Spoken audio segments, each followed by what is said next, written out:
Welcome everyone. You are about to do a watercolor class and hosted today by both the Renaissance Society in Sacramento and Friendship Force of Sacramento. So let's just talk briefly about what is it we're going to do. We're going to make this beautiful card today with fall colors, and I'm going to show you not only how to paint it, but also how to put it together. And it is not going, it's not moving for me, darn. Let's see. Oh, there we go. So the two hosting organizations are the Renaissance Society at California State University, Sacramento. Our focus is to learn, connect, and share. So the organization provides opportunities for participatory lifelong learning and community engagement for adults. So it's definitely for adults. And most, all of our programs are taught by members. And that's, I'm a member of both these organizations. Friendship Force of Sacramento is an organization where we explore, understand, and then serve. We're dedicated to cross-cultural understanding, and our members travel and host others in the name of global friendship and peace. I have both the websites listed there, and I also have put it on Eventbrite if you're interested in learning anything else about either organization.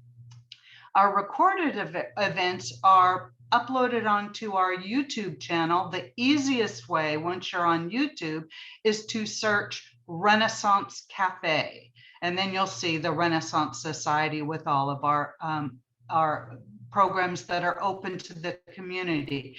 The programs posted on our YouTube channel are just a fraction of the programs available to members.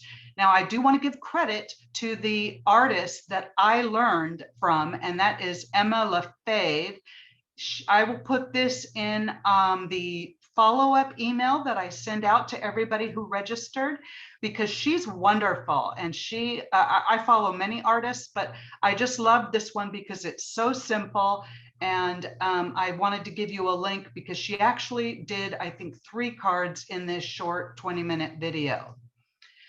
So I am asking everyone to just mute yourself so we minimize that background noise. But if you have a question, just unmute to ask your question. I might not catch a chat. I'll look at it at the end, but it is easier if you unmute to ask a question. I just want to remind everybody to be kind and respectful to everyone, and that I am volunteering to present this virtual event, and it's for fun.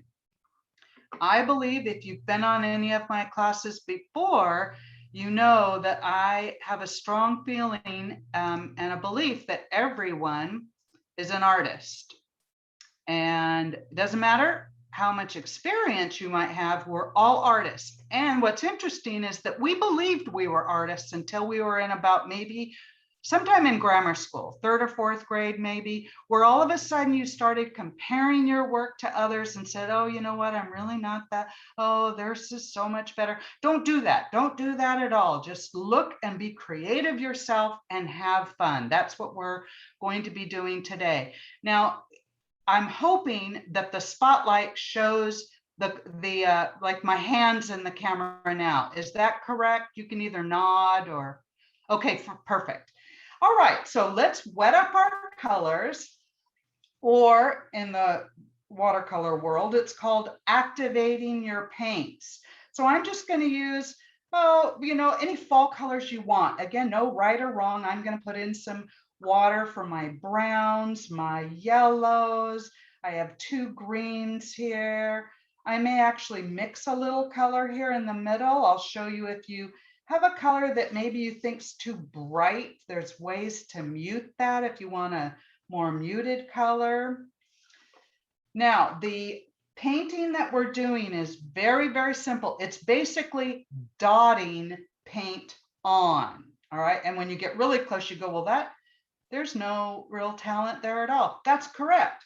But when it's put together in a little card, and I stamped this little thankful thoughts of you, it actually looks really darling, and it definitely looks like a fall landscape. So let's give it a try. We're not going to draw anything out today. We're just going to go directly from your paints onto your paper. Now you can use either, it's going to be landscape, it's not going to be vertical, so not going to be portrait. So you can either use watercolor or you can use cardstock. Let me show you the difference. This one's cardstock, okay? So it's not even a real heavy cardstock. So it's okay. It did the job. I can tell you that the bleeding wasn't as good coming down. And what I mean by that is the last step that we do is we're going to draw some of the color down. So that's a watercolor paper and that's on the cardstock. So it definitely works either one. I'm going to do both of them today. So I'm going to start with some green. I'm going to start with the bigger, let's see, there we go, with this. Not exactly in the middle. It's always better if you don't have it precisely centered. It just looks more pleasing to the eye. So a little bit, I'd say just above the halfway mark is where I'm going to start painting my trees going up. So a little bit, no, I'm sorry, a little bit below the halfway mark. Now, I don't care for the greens that I have. In this palette, I have a very simple kind of travel palette. So I'm going to put some of my green in the middle, but I'm going to mute it a bit because that's too bright. So there's lots of ways you can mute a color. So there's my green. You don't need a ton. I'm going to take some brown from over here. Just put a little brown in there. Okay, that's probably a little too much brown. Well, it's kind of an olivey color. I'm going to brighten it just a little with a lighter green, or you could put a little yellow in there to brighten it. Okay, that's about the color I want. Now, the one thing about this painting is you really don't dilly-dally. So make sure all your paints are wet and ready to go because we're going to just start basically dotting our color across the line, across the horizon there. I don't like this orange either. It's way too bright for me. So I'm going to put it here in the middle. And then I'm actually going to add, let's see, I think I'm just going to add a little green to mute it. Yeah, that's better. My yellows are okay. My brown's okay. It's just my green wasn't exactly right and my orange wasn't exactly right. Okay, so if we're ready, I'm going to start with the green. So I've already cleaned off my brush, but I don't want it too wet. So I have my paper towel and I'm just going to damply or tap it lightly so I don't have extra water on there. Dip my paint in the green. Here's a little below the halfway mark. So I'm going to start my tree. Okay, you can't really see. There we go. There's the edge of the paper. And I'm just going to dot. No right or wrong way. I'm just going to dot. And if it doesn't look exactly right at first, that's okay. We can always add more paint. Just don't make it perfectly symmetrical. See how I'm just moving the paint and I'm kind of trying to make it look a little, just not perfectly symmetrical because that's not how nature is. And we're just going to go down to where you basically want the bottom of your landscape. Okay, so I'm just dotting. I'll probably come back and add a little color. Notice I have some white space. I didn't completely cover it. It's not like I'm doing a triangle. Just adding a little more for additional color. Okay, I'm going to rinse my brush while that's still a little wet. I'm going into my orange and I'm going to just start making a blob. Now I'm not going to do the exact same shape. And I want you to see I'm touching the green a little because what that does is that's going to bleed a little and that's kind of nice. So I'm just making a little blob of orange. Again, I'm leaving just a bit of white space. And I'm going to do it on my other side too. I'm actually not going to have this one touched though, because I don't want it to be perfectly symmetrical. So I'm just adding some orange and I'm not going all the way down because I'm going to make a trunk. on some of these trees. So that's just what I'm doing. Now I'm going to go a little further to the right and I'm going to add some orange over there. And as I go to the edges, I'm getting shorter and shorter. So I'm going to kind of do just like what might be a bush. And that's much lower than the rest. Okay, then I'm going to rinse out my brush. I'm going to put in some yellow wherever you want. Again, when you touch a color that's slightly wet, you'll get some bleed, which can be very, very lovely in watercolor. It's actually one of the most beautiful things about watercolor. So I'm touching my orange to get a little bit of bleed so it's not all just one color. Again, getting smaller. Oops, that's a lot of water. Okay, notice right here, I want to show you something. I've got way too much water on this left side. So I dried off my brush and I'm going to put it on that dot of color and water, and that lifts up your water. So that's one way to correct it. You can also just take your paper towel and go directly on top of it. That will take your color out too. So don't feel like if you make a mistake, it's the end of the world. It's not. It can be fixed. So I'm putting a little bit of yellow over there on the edge. And I'm going to go back in and I'm going to add some additional green. I'm actually going to slightly change my color. I'm adding more light green to it. No right or wrong way. But I'm going to go in with some green, do the same thing. I'm just stippling.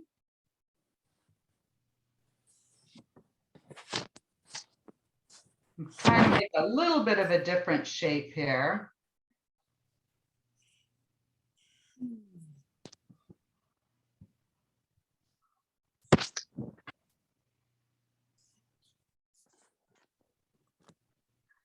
I'm doing a smaller one in front. Yeah, I'm going to kind of make it look like a bush here at the end. And then just look at your painting and say, you know, is there anything you want to add a little? See, I've got a little bit of a gap here on this side, so I'm just going to add something right in there.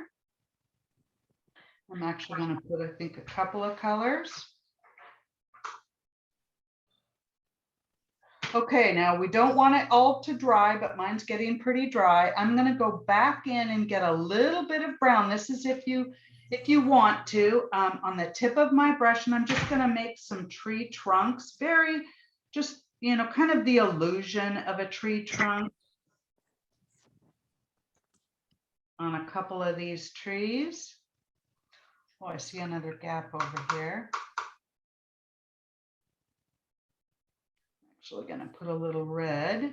Kathy, if you're mixing colors, what colors make brown? You could do, let's see, I think red and green make brown. Okay, thank you. So they're opposite colors. I think that means purple and yellow would too, but red and green definitely do. Thank you. Mm-hmm. Okay, so I have done like my little blobs and mine's drying. So I'm going to go back in just at the base of these little like imaginary tree trunks. And I'm going to put some what might be like foliage or, you know, little bushes, because I want to add some color that's wet here at the bottom, because then I'm going to show you the technique of drawing down the color. So I'm not going to do just green at the bottom. I'm actually going to put all the colors in there. I'm putting some orange. Oop, that made brown. That's all right. Brown's a fall color. Put in some yellow.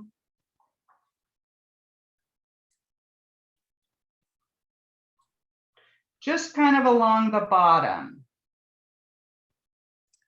Excuse me, what would you mix with either green, or how would you get like an olivey green?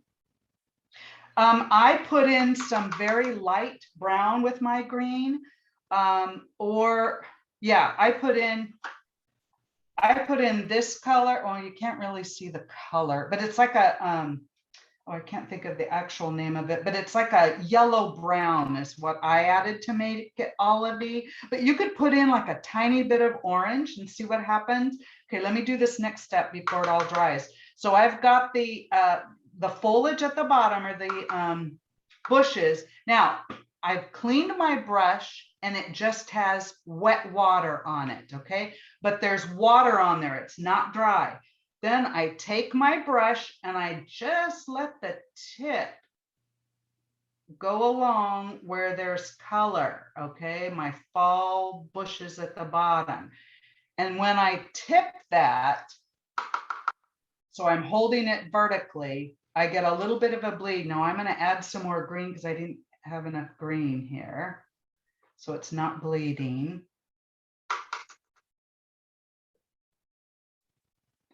I'm going to add a little here. Okay, so again, I have a wet brush and I'm just going along where the color is and then tilting my paper so it's bleeding down. Now I've got a really big thing of water there. Okay.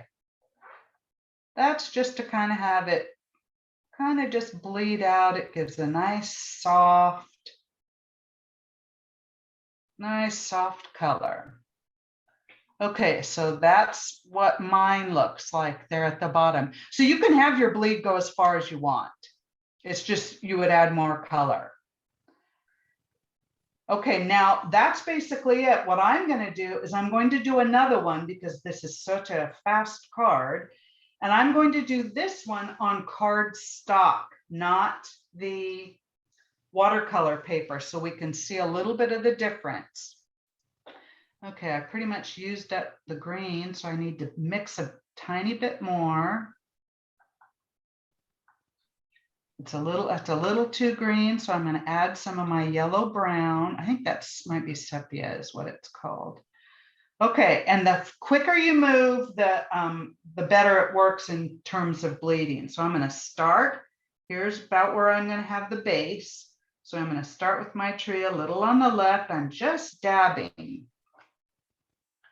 No right or wrong way, but you don't want it to like have all the same marks. You want it to be different. So move your brush around. I'm using the side of my brush, but you can also use the tip. This is getting a little messy here.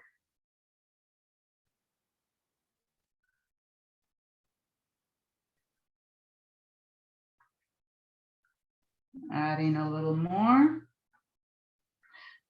And then just for the heck of it, because I want it to be a little bit different, I'm going to go into a lighter green and then go right on top with a lighter green, just to see what that looks like. Okay, that gives it a little bit of, it looks a little different.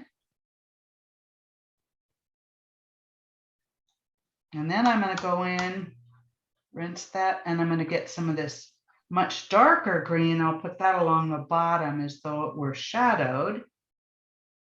A couple other spots maybe. Okay, so that one looks a little different. I'm going to go right into my next. Did you have a question? I'm going to go right into my orange next. And just wherever you think it looks good, but mine's going to be, I am going to touch it because I want that bleed.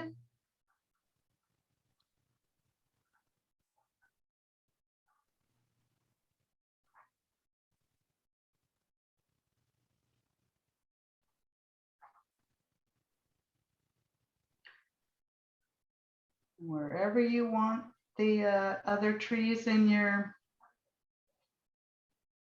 little card. Okay.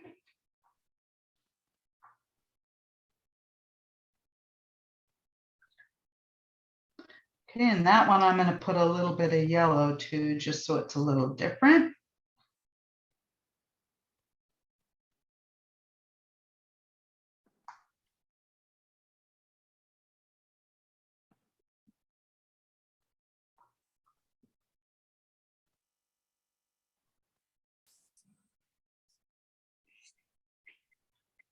That one doesn't look really great.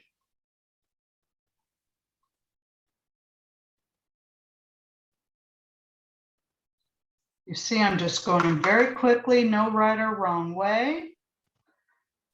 I'm just adding some fall color.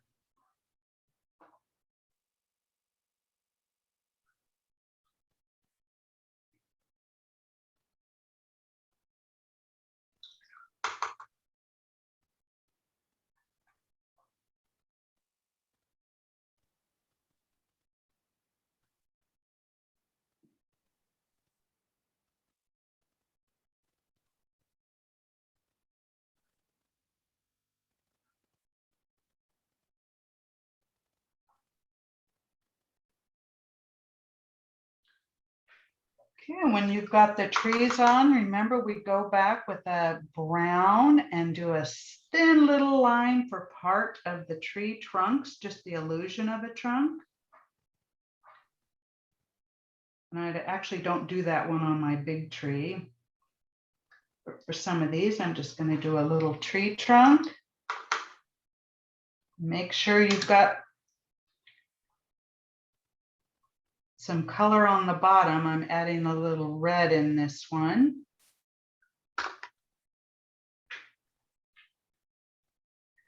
And some different green.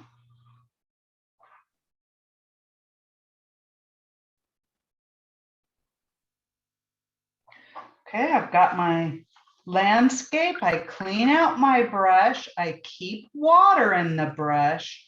And then I just go from the very tip, just catches the color. Oh, I forgot to put more green in that tree. And I'm just going to go along. Sorry, what was the, after you did the trunks, did you do some filling in with various At the colors? bottom, I added Okay. color just so I would have more color to draw down. Okay, just kind of along the whole thing horizontally? Okay, Exactly, because I didn't want that to just be empty. And I'm noticing that my card, okay, I had to do my card twice to get the color to bleed down. That's just the difference in the paper. Okay, yeah, it's gonna work. And I'm holding it vertically then to just help the gravity, you know, help pull the color down into the, where I added the water.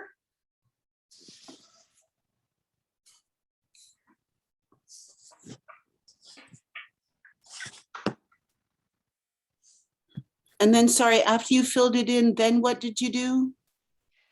So after I filled it in, I cleaned my brush and got just water on my paintbrush. And then I went along the edge and caught some of those wet places. Oh, lovely. And Thank now I'm you. holding that up. Yeah, and that's what's going to be the drawdown for the color. So it's very light. I mean, that's not, you don't even have to do that part if you don't want to. But I like it. I think it gives a nice blurry. Here's the watercolor paper that I did this morning. Well, let me see if I can catch that. So you can kind of see where it bled out from the top. That's the watercolor paper. So that is designed to do just this exact technique. And then the cardstock, it's going to work, but it's not as good. So I am a believer that you should not, if you are especially brand new to watercolor, you don't need to go out and buy, you know, $150 worth of supplies. Use what you have. You will get better results if you have paper. I would say if you're going to invest in one thing, get some watercolor paper. And there are different grades. The grade I use today, because this is just a card, this is not a painting that I'm going to frame and keep. I use student grade watercolor. So there's different grades. It has to do with the weight, whether or not it's cold pressed or not. It all has to do with how smooth it is. This was inexpensive student watercolor. That's the grade. I'm sure I probably got it from like a hobby store like Michael's or Hobby Lobby or something like that. You can use very inexpensive watercolor paints. I've used the, you know, the kids Crayola one when I've done classes. This is a very inexpensive set, has a lot of colors. My son gave me this a while ago. So is it the best? No, it's not. The ones that I use here are actually, they're very old. They're probably 20 years old, but they're from watercolor tubes that I then, squeeze the color into this little tray. And I am just finishing up this set. I got another really beautiful set for Christmas last year, but I like this size because it's easy. I move everything into my office to do this class. So it's actually much easier to move than my bigger set. So any questions on the painting before I go on and just show you a couple of quick tips about the stamping to put it together? Any other questions?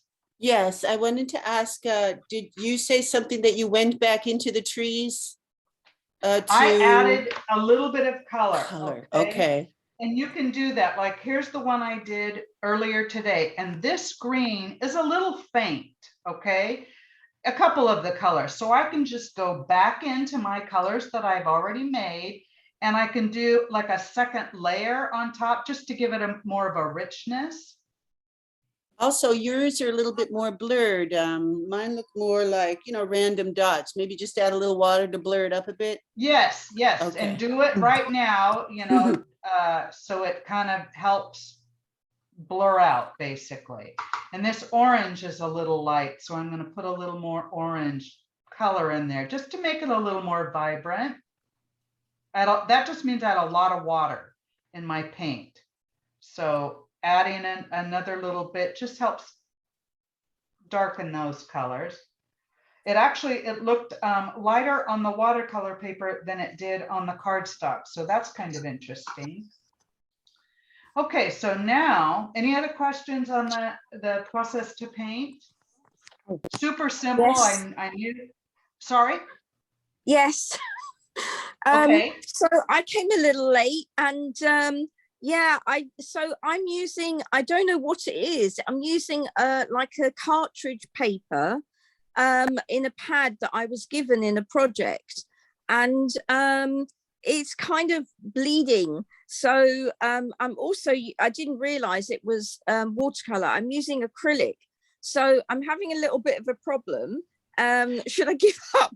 No, don't ever give up. But let me tell you, it's all good practice. Let me tell you something about acrylics. Here's the magic of acrylics. You could actually thin your acrylic with quite a bit of water and then use it as a watercolor. But the technique I showed you is for watercolor. I mean, but you could do it with acrylic, but it'd have to be very, very thin. Yeah, put a really thin amount, but it's quite hard to control. Yeah. I don't know whether it's because of the paper, I guess. Maybe. But yeah, anyway, maybe I'll carry on. Okay, so let's go on and let me show you what else I did because for this card, because I just want you to show you how simple it is. And again, I say use what you have. Sorry. Okay, so here was my watercolor paper, all right? And what I decided is I wanted a little bit of a framing to it. So this is a brown paper bag. That's all that is. I just cut it to the size of my card, a brown paper bag, okay? Because I wanted something to frame it because it's such a simple painting. So that's what I did is I cut the brown paper bag to fit my card. So it's right on top of my card. I glued the brown paper bag down, then my watercolor, and then I have stamps because I have done stamping for years and years. So I have one that says, thankful thoughts of you. Doesn't matter what you put. You could handwrite something at the base of your card. It doesn't have to be stamped. My writing is just so that's one reason I like to use stamps. Here's one I did before that I showed you in the beginning. You could just write thankful at the bottom in pen. But let me show you a trick with the stamping. I didn't know this early on, and I'll tell you, it's awesome. So I'm going to get I have one that says happy birthday. I have 2 friends that have birthdays in the next week. So I'm going to give 2 of them this card with happy birthday. Now I've pressed it on my pad. I learned this probably 20 years ago. If you breathe on it, you're adding moisture to your stamp. So I do that. And now I'm just going to simply stamp it straight down, straight up. That's what I'm going to do there. Now I have, you know, scissors that are, have a decorator edge. This one I like in particular because it just I can show you here. It Did you kind of breathe gives a on the jagged stamp edge. or on the ink? I missed what you did. I put my breath on it. On which? So though? I did an exhale. I exhaled on my stamp to Stamp, add okay. moisture. Okay, so now I'm going to take these happy birthday, and you can see the edge. No right or wrong way. I'm just going to cut it. I don't want this super big. So I'm just cutting the happy birthday, and then I want to show you something that I learned that I thought, oh my gosh, that is really clever. Okay, now you can always take your card and stamp on it, or thankful, or for you, or happy birthday. You can always write directly on your card. You can also stamp directly on your card. That's fine. That looks nice. I just think this adds a little bit when you have a separate tag. And then let me show you what I did. Because you can see this one has a tiny bit of green. Let me see if I can put this up and you can see it. See how I have, well, it doesn't show up really great in the camera, but let me see if I put it on a white. This might be better. Yeah, okay, you can see that there's a little bit of green around the edge of this sentiment. So what I do is I take a Q-tip, and I've got my stamp pad, and I rub my Q-tip on my stamp pad to get the color, okay? And then I just go along the edge. I don't want this whole thing colored. I just want it right on the edge to help it pop from the card. So I've done one side. Let's see if you can see that. Yeah, you should be able to see that. So if I do that all the way around, I'm going to do this quickly. And if you don't have a stamp, I mean, you could actually handwrite something and then cut it out. And if you don't have a stamp pad, that makes it a little trickier. But I also tried using my watercolor to go around the edge. I did that last night just to see if it would work. It does work. I think it's harder than just using a Q-tip. Just takes a little more patience. Wondering about something. Excuse me. What Sure. would happen if you just took the little card that says happy birthday and put it to the stamp pad on the edge? Wouldn't that be easier? Oh, did this? I've never done that. I don't think I would have control over it.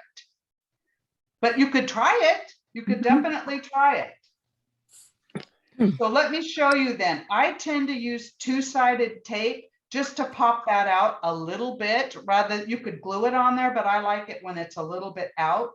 So that's what it looks like with a happy birthday on it. And I don't have the brown around it because I haven't prepped that card yet. But that is a really neat trick with the Q-tips if you want to make your sentiment just kind of pop from the card. Well, I gotta say that is very impressive, and that whole cardboard background thing is just a great trick. Oh, you know, I'll tell you, I unfortunately, I almost don't want to throw things away because I think, oh, wait a minute, I could do something with that. But of course, I force myself to do it because I don't want to be a hoarder. But any kind of, you know, wrapping paper that you might want to have behind just for a bit of color. I mean, there's all kinds of things you can do. You don't need to go buy very expensive cardstock from the craft stores. Kathy, I have a question. How did you get the green on the Q-tip? Did you Okay, use I a rubbed it. watercolor? So here's my Q-tip and I just rubbed it along the pad and then that brought the color to the Q-tip. So your stamp is green? Is that what? Is that what where the green Yes, comes this from? Oh, I stamp see. is Okay, green. okay. It Okay. looks really dark, but it's an olive green and then just rubbing along the edge. Is that permanent or is it water repellent? I mean, would it If you bleed? got this wet, it would run. So it's not water safe. So again, this is kind of what I did this for my Thanksgiving cards and I still have a few to finish up. I knew I'd be painting today. So these are my Thanksgiving cards. Oh, thank you for some of the great tips, everyone. Is sharing in the chat. Feel free now, I'm done with the presentation. If you want to unmute to ask a question, feel free. We are actually through all of the content. So I think what I'll do is I'll stop the recording and then folks might feel like if you wanted to ask a question.